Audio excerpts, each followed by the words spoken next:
हाय बच्चों, I am Yogita Prajapat. YouTube channel पे आप सभी बच्चों का स्वागत है। चलिए 10th क्लास में 12.3 एक्सरसाइज कंटिन्यू करते हैं। कल जो मैंने वीडियो बनाया था बच्चों, उसमें क्वेश्चन फर्स्ट और सेकंड समझाया था। आज मैं आगे के सम जो है वो कंटिन्यू कर रही हूँ। ठीक है, ये रहा आपका क्वेश्चन नंबर 3, जो कि मैंने कॉपी में भी रिटर्न किया है, बट यहाँ भी मैं एक बार एक्सप्लेन कर देती हूँ।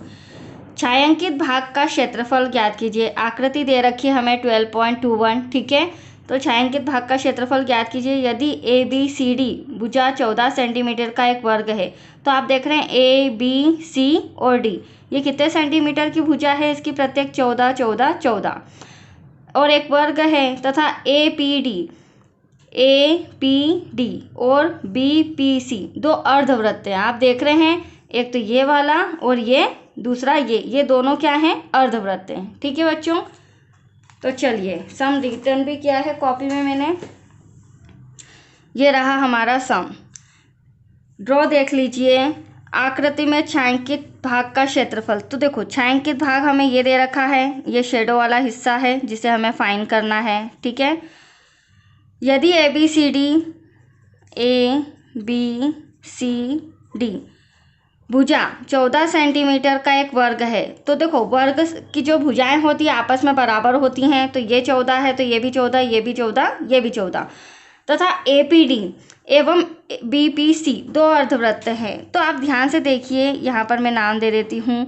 ए पी डी और बी पी सी आपस में क्या है? अर्धवृत्त हैं। ठीक है, अब देखो हम क्या करेंगे, हमें क्या निकालना है? मेन ड्रॉ में ही हम समझ लेते हैं बच्चों। हमें निकालना है ये शेडेड भाग। क्या निकालना है? शेडेड भाग। तो जो ए बी सी डी हमारा वर्ग है, उसके क्षेत्रफल में से हम अर्धवृत्त का क्षेत्रफल माइनस करेंगे।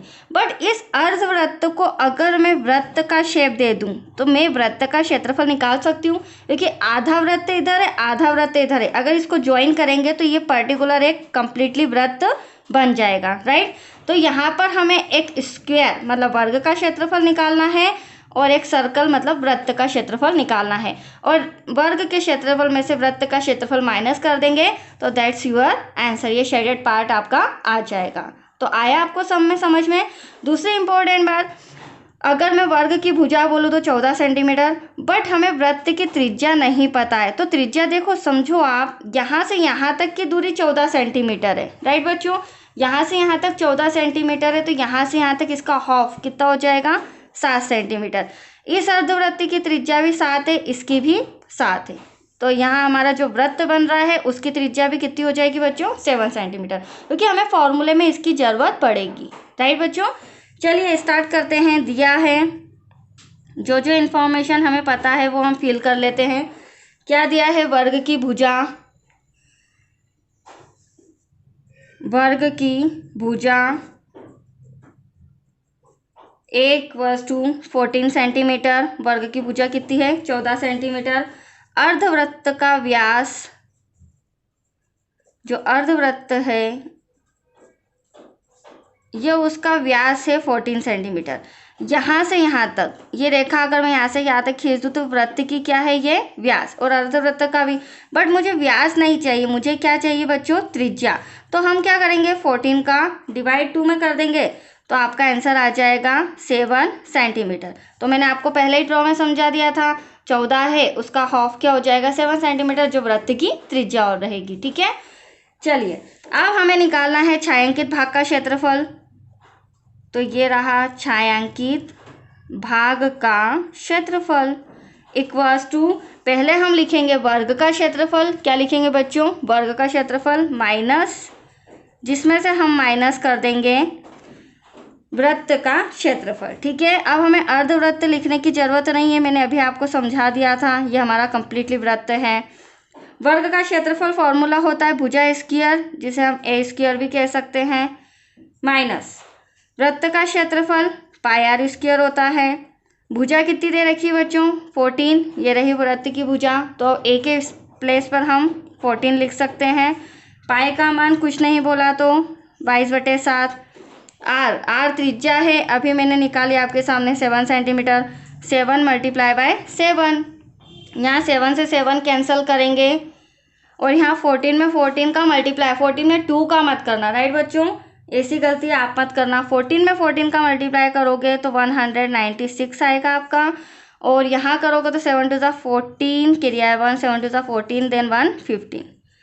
तो ये रहा आपका वर्ग का क्षेत्रफल, ये रहा आपका वृत्त का क्षेत्रफल। इसमें से हम माइनस कर देते हैं। 6 में से 4 गया बचा 2, 9 में से 5 किया बचा 4, 1 में से 1 कैंसल।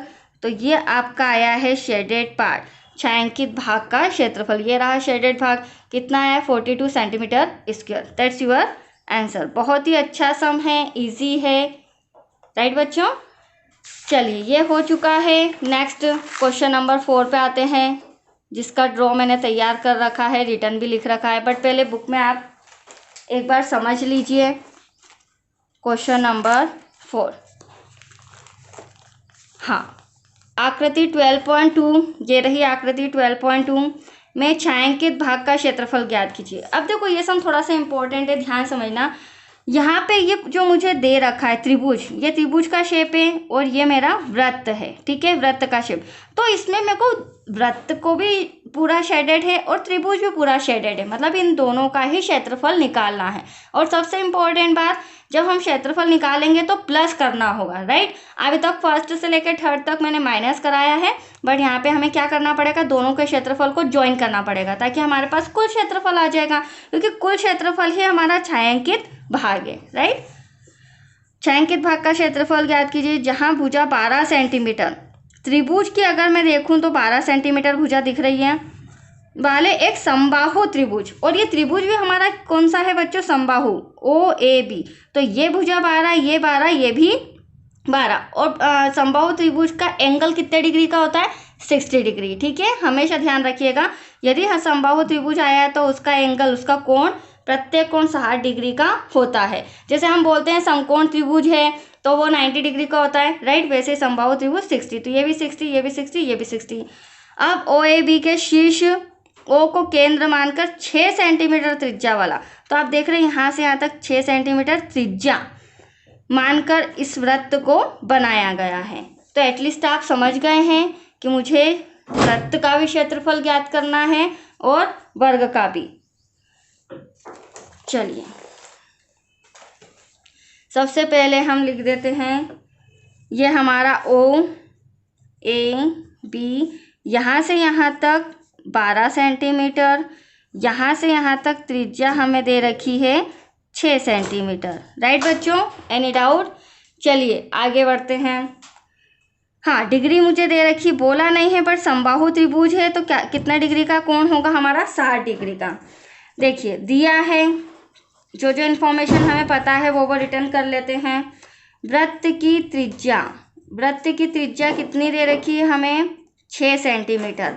अगर मैं इसके अकॉर्डिंग देखूँ तो ये मेरा वृत्त है, और वृत्त कितने सेंटीमीटर है, इसकी त्रिज्या 6 सेंटीमीटर। फिर हमें बोला है समबाहु त्रिभुज का क्षेत्रफल, समबाहु त्रिभुज की भुजा, तो ये रहा हमारा समबाहु त्रिभुज की भुजा। समबाहु त्रिभुज की भुजा दे रखा है 12 सेंटीमीटर, ठीक है। अब हम क्या करेंगे, कारण इसमें ये बन रहा है बच्चों, अगर मैं वृत्त का क्षेत्रफल निकालती हूँ तो इसमें त्रिभुज ये ज्वाइन है, ठीक है, त्रिज्या यहाँ से यहाँ तक जो बनी हुई है। और अगर मैं समबाहु त्रिभुज का क्षेत्रफल निकालती हूँ तो वृत्त को हमें छोटा करना रहेगा, क्योंकि इतना टुकड़ा हमारा निकल चुका है। तो हम क्या करेंगे, इस समबाहु त्रिभुज का क्षेत्रफल कंप्लीटली निकाल लेंगे, राइट। अब मैं वृत्त की बात करूँ तो पूरा वृत्त नहीं आएगा, यहाँ पे यहाँ से यहाँ तक का पार्ट आएगा, जिसे हम कहेंगे दीर्घ त्रिज्याखंड। क्या कहेंगे, दीर्घ त्रिज्याखंड। तो यहाँ पे हमें दीर्घ त्रिज्याखंड का क्षेत्रफल निकालेंगे और यहाँ समबाहु त्रिभुज का क्षेत्रफल, और दोनों को प्लस कर देंगे। अब दीर्घ त्रिज्याखंड का कोण कैसे निकालेंगे, देखिए ये इंपॉर्टेंट पॉइंट है जिसमें बच्चों को कंफ्यूजन होता है। दीर्घ त्रिज्याखंड का कोण, टोटल वृत्त कितने डिग्री का होता है, 360 डिग्री का, मैंने पहले भी आपको बताया था, जिसमें से ये कितने डिग्री दे रखा है, 60 डिग्री,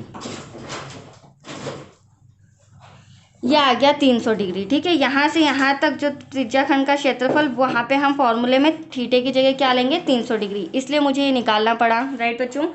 अब फटाफट हम छायांकित भाग का क्षेत्रफल निकाल लेते हैं। छायांकित भाग का क्षेत्रफल, तो छायांकित भाग का क्षेत्रफल क्या हो जाएगा, समबाहु त्रिभुज का क्षेत्रफल। पहले हम समबाहु त्रिभुज का क्षेत्रफल लेंगे, उसमें ऐड कर देंगे दीर्घ त्रिज्याखंड का क्षेत्रफल। तो यहाँ पर मैं लिख देती हूँ, स्पेस कम है बच्चों, दीर्घ त्रिज्याखंड का क्षेत्रफल। अब देखिए समबाहु त्रिभुज का क्षेत्रफल फॉर्मूला होता है √3/4 भुजा स्क्वायर। फॉर्मूले से आप अच्छे से याद कर लीजिए, प्लस त्रिज्याखंड दीर्घ त्रिज्याखंड तो θ/360 डिग्री πr²। ठीक है बच्चों। अब √3/4 ऐसा का ऐसा। भुजा कितनी दे रखी है, भुजा 12 सेंटीमीटर है, तो यहाँ पे 12 × 12 लिख सकते हैं हम, क्योंकि भुजा पावर 2 दे रखी है। थीटा, अब देखिए दीर्घ त्रिज्याखंड है तो थीटा कितना आ जाएगा, 300 डिग्री। तो यह 300 डिग्री डिवाइड में 360 डिग्री, पाई का मान 22/7, क्योंकि हमें सम में कुछ इन्फॉर्मेशन नहीं दे रखी तो हम 22/7 लेंगे। और त्रिज्या वृत्त की हमें कितनी दे रखी है, 6 सेंटीमीटर। तो यहाँ से यहाँ तक 6, पावर कितनी है, 2 है, तो कितनी बार लिखेंगे, 2 टाइम, राइट। आप कैंसिल करें, 4 × 1 = 4, 4 × 3 = 12, 0 से 0 कैंसिल, 5 6 × 30, नहीं 5 से नहीं होगा, सॉरी, 6 × 5 = 30, 6 से कैंसिल होगा, 6 × 5 = 30, 6 × 6 = 36, ये 6 से ये 6 कैंसिल। अब हमारे पास क्या बचा, देखो यहाँ मल्टीप्लाई करूँ, 12 × 3 = 36, √3 ऐसा का ऐसा, प्लस अब यहाँ पे 5 × 2 = 10, 5 × 2 = 10, तो 5 × 2 = 10, कैरी आए 1, 5 × 2 = 10 और 1 11, मल्टीप्लाई बाय 6 और डिवाइड में क्या है, 7। ठीक है। अब देखो सबसे इम्पोर्टेंट बात, मुझे ज़्यादा डीप में सम ले जाने की ज़रूरत नहीं है, क्योंकि मेरा आंसर आ चुका है।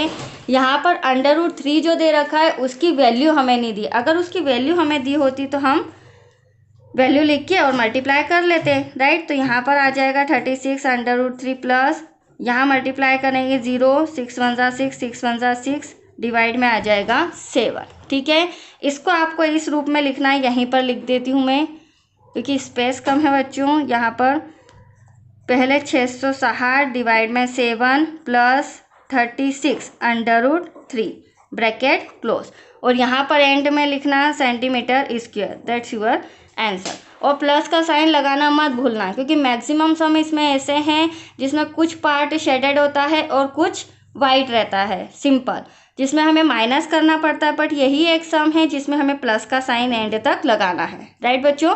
तो दैट्स योर आंसर। आज के लिए इतना ही, ये आपके सम कंप्लीट हो चुके हैं, राइट बच्चों। और प्लीज़ कोई डाउट हो तो कमेंट बॉक्स में भेजिएगा। That's it.